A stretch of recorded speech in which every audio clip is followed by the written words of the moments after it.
বন্ধুরা দেখো, এই যে এখানে আবির ঢেলে নিচ্ছি থালার মধ্যে। এই আবিরটাই ছোট মায়ের পায়ে শোনাবো।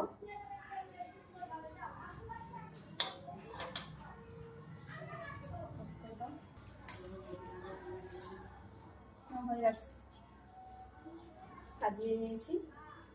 5টা কালার নিয়েছি, কালারগুলো খুব সুন্দর দেখো। তার মধ্যে এই কালারটা সব থেকে বেশি সুন্দর, এটা চলো।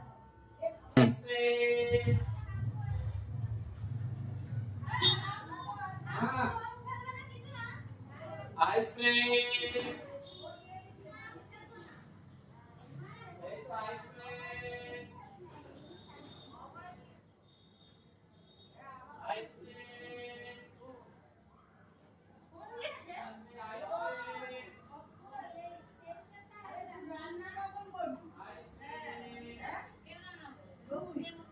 नीचे हाँ